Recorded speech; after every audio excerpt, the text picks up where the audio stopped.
நேயர்களுக்கு வணக்கம். நம்ம பெரும்பாலும் பார்த்தீங்கன்னா, கிராமப்புறங்கள்ல பிறந்து வளர்ந்தவங்களுக்கு, எந்த ஊர்ல போய் வாழ்ந்தாலும், திரும்பவும் கிராமத்துக்கு போக மாட்டோமா? அப்படிங்கிற ஒரு ஏக்கம் கண்டிப்பா மனசுல இருக்குங்க. ஏன்னா, அங்க இருக்கக்கூடிய அந்த பச்சை பசேல்னு இருக்கக்கூடிய இயற்கை வந்து, எவ்வளவு மனசுல கஷ்டங்கள் இருந்தா சரி பண்ணக்கூடிய ஒரு இடமா, இந்த அழகான இயற்கை பகுதியான கிராமங்கள் கண்டிப்பா அமைஞ்சிருங்க. எத்தன பேர்த்துக்கு இந்த வாய்ப்பு கிடைக்கும்னு தெரியாதுங்க. கிராமப்புறங்கள்ல நம்ம வந்து பார்த்திங்கன்னா, தோட்டத்துல எதையாவது பயிர் செய்வோம். இது என்னன்னா, சர்க்கரைவள்ளி கிழங்குங்க. Sweet potato. இது நெறைய பேர்த்துக்கு ரொம்பவுமே பிடிக்கும். ஸோ, இது எங்களுடைய தோட்டத்திலேயே நாங்க பயிர் செஞ்சிருந்தோம். அத அறுவடை செஞ்சும் எடுத்து வச்சிருக்கிறோங்க. மழை பெய்யும்போது பார்த்திங்கன்னா, பெரும்பாலும் கிணறுகள்லாம் தண்ணி நல்லாவே இருக்கும்.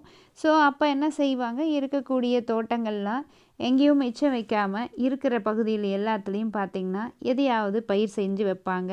இது வந்து கிராம மக்கள் வந்து அவங்களுக்கு அதில் லாபம் இருக்கா, நஷ்டம் இருக்கா அப்படிங்கிறதெல்லாம் எதிர்நோக்காம, எதையாவது ஒரு வேலை நம்ம செஞ்சுக்கிட்டே இருக்கணும்.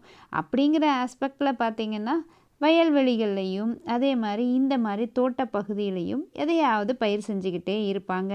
மக்கள் பொறுத்தளவுக்கு ரொம்ப எளிமையான வாழ்க்கை.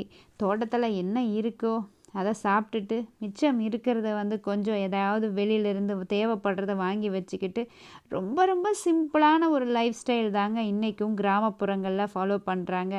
அப்படியே நகர்ப்புற மக்களுக்கு எதிர்மறையான வாழ்க்கை வாழ்பவர்கள் தான் இந்த கிராமவாசிகள் அப்படின்னு சொல்லலாம்.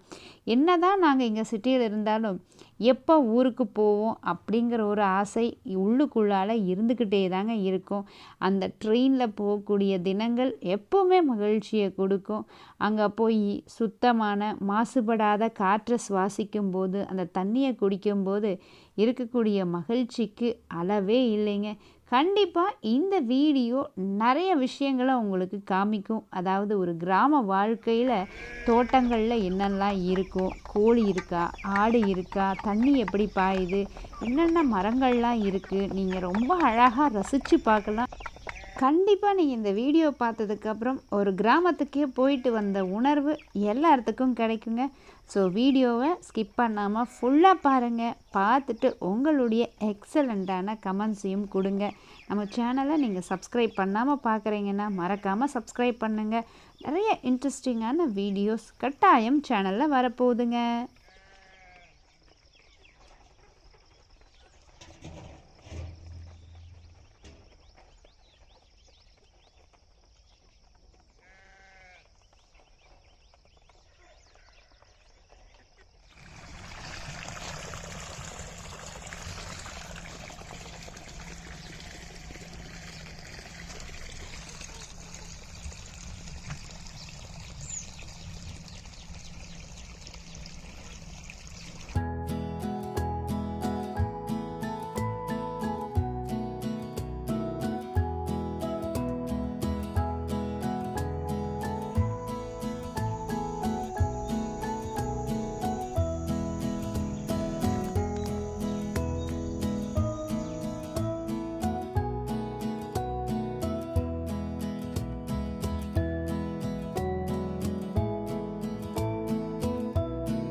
நீங்க என்னோட இன்ஸ்டாகிராம்லயோ இல்ல ஃபேஸ்புக்லயோ நீங்க என்ன ஃபாலோ பண்ணலாம். சோ உங்களுக்கு நம்ம வீடியோஸ்னுடைய அப்டேட் வந்து நம்ம அதுல போஸ்ட் பண்றோங்க. சோ இந்த மாதிரி ஒரு சிறப்பான வீடியோவோட மறுபடியும் நான் சந்திக்கிறேங்க. தேங்க்ஸ் ஃபார் வாட்சிங். See you in the next வீடியோங்க.